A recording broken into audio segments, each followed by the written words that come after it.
The industry for truckers is dying. It is getting sucked dry by these soulless corporations and lobbyists, and it's got to change. There has got to be a change. There got to be a minimum freight cost of $4 a mile. There has got to be a minimum driver wage of $1 a mile. We're going to be seeing the trucking industry in shambles. We're going to be seeing the trucking industry just lowering their pay towards drivers, taking a bigger cut. And also the companies just not paying the people who are trying to get the trucking services the right amount so the truckers can get paid the right amount. But in this video, you're going to see what's going on. Make sure you like, comment, subscribe. Let's get to it. The industry for truckers is dying. It is getting sucked dry by these soulless corporations and lobbyists, and it's got to change. There has got to be a change. There got to be a minimum freight cost of $4 a mile. There has got to be a minimum driver wage of $1 a mile, because all these companies, you can't haul freight for $2.38 a mile when it costs $2.25 to maintain the equipment and get the stuff moved. That leaves nothing for the drivers and the people at the office and the people involved. That's nothing. Brokers should be capped at 3 to 5%. You know, the people that make this stuff work are the truck drivers and the carriers, and they need to take home the biggest piece of the pie. You know, this is ridiculous. And it's caused safety issues across the board. Everybody's got to cut corners,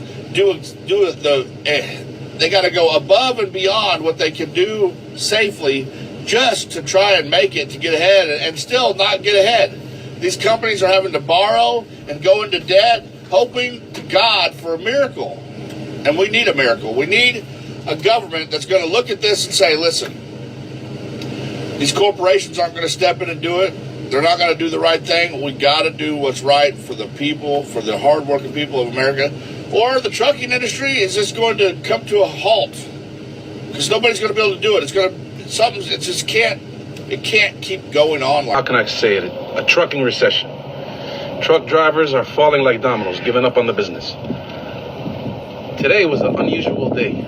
A few of my friends, they post their trucks on Marketplace. They just want to get rid of it. They just want to move on. They're not too many people are looking at, in general, nobody wants to buy. So, like I said, today was a little unusual. A few of the guys called me up and said, why don't you take the trucks and give us a few dollars and pay us the rest in payments? And I was telling them, like, what you're going through, I'm going through the same way. So if I was to take the trucks, I'm going to park them, and they're going to be like table ornaments. They're going to gather rust. You can't afford to hire no drivers because it's not worth it. That's number one. There is no work. When is this going to end? I have no idea. This trucking recession, I guess we're going to call it.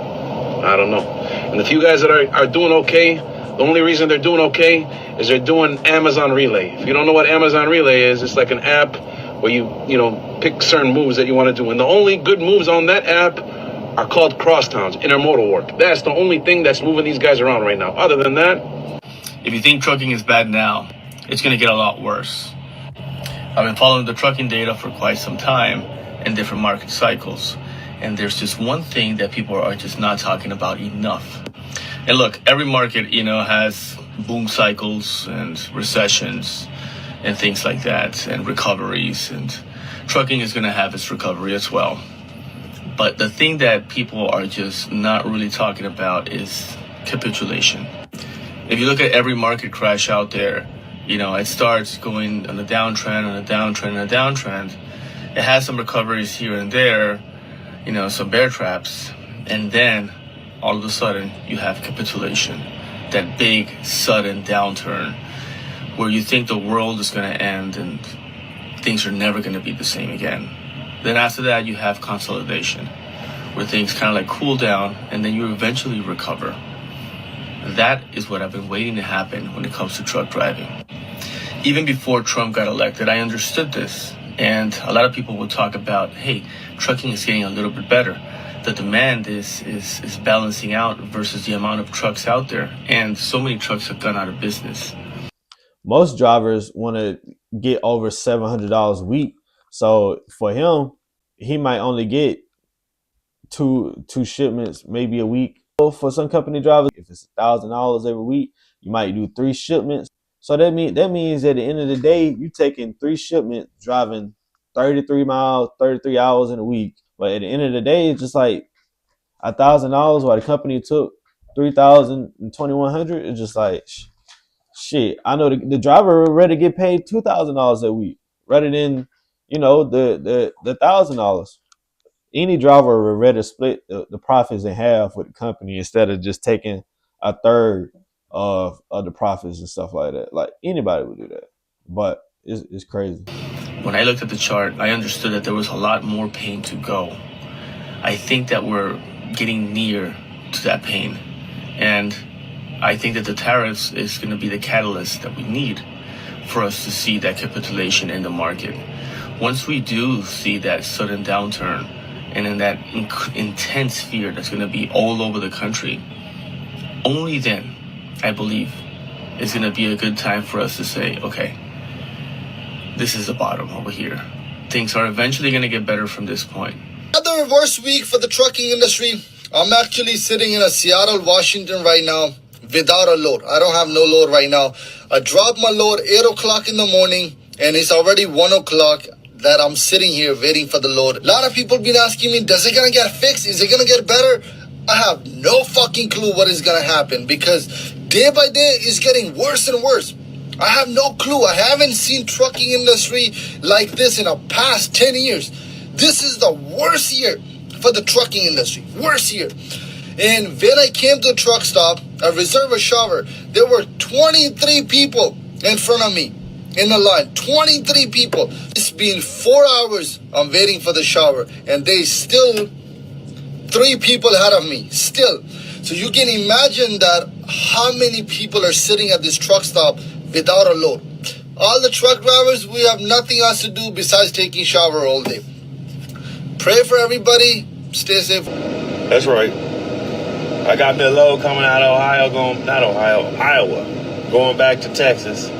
I shouldn't have took it because it's a long wait, but I heard Texas and I said, fuck it, I'm going home. Because I'm going home before this blitz comes. I don't got time for that. But anyway, broker called to see if I spoke English before he let me cover this load.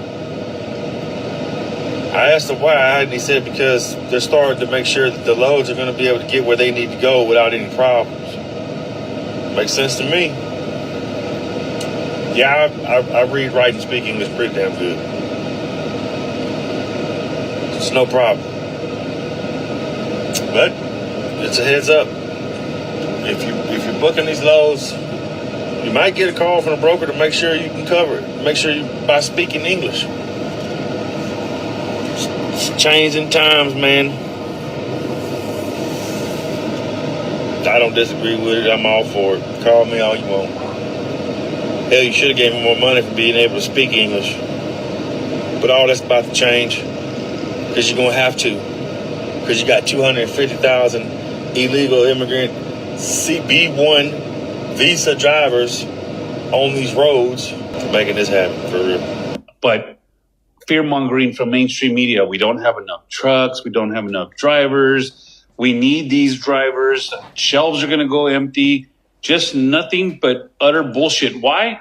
Because when we dig deep enough, it's corporate America that's behind it. Corporate America lobbied for these drivers. Corporate America wanted cheaper freight so that they could profit more. They didn't care about the safety of the American people. They didn't care about American people having these jobs. Who do you think, who do you think is paying right now and telling the media the talking points? Corporate America. They're fear-mongering like a motherfucker right now just because we got them. We heard them. We did it again. It's one of those things when we all get together and we focus, we're able to make things happen. Things are changing. I heard today that ICE is at truck stops. They're at truck stops. They're giving the English test. They're checking for legal residency. Work visas are shut down. It's working. we're doing a great job. Me and you, all of us, everybody who's talking about it. And it's really because of corporate greed. I do agree on that. It might make $4,000 for 4 shipments in a week, but they only give you 1,000, and then they try to cut corners by hiring people who are immigrants. I just don't really agree with like if I don't really agree with the way corporate America take profit, but it's sad to say that like like to see that companies are even trying to take shortcuts to get around certain things. It's so sad to even see that. Like even with the government shutdown, people not able to get food stamps just because it's a dispute between Republicans and Democrats right now. Nobody cares about the people who out here actually struggling. Nobody cares about them. You know what I'm saying? And that's why I say like try to avoid debt or either things that will cause you to get into debt, because you just never know. Things are getting worse. So it's okay to not want to have an experience like a Disneyland trip. It's okay to not go get a nice car just because you're getting paid right now. It's okay to not to go spend your last on getting a house, putting $20,000 down because stuff is getting higher. It's okay to rent that apartment. You know what I'm saying? But if you like this video right here, make sure you like, comment, subscribe, and I'm out. What's good, people? This is KM.Little right here. Thank you for watching this video. In this clip right here, I am showing you my different YouTube channels. They are in the link in the description. If you like this video, I'm pretty sure you will love my other channels. Also, thank you. Like, comment, subscribe, and we out.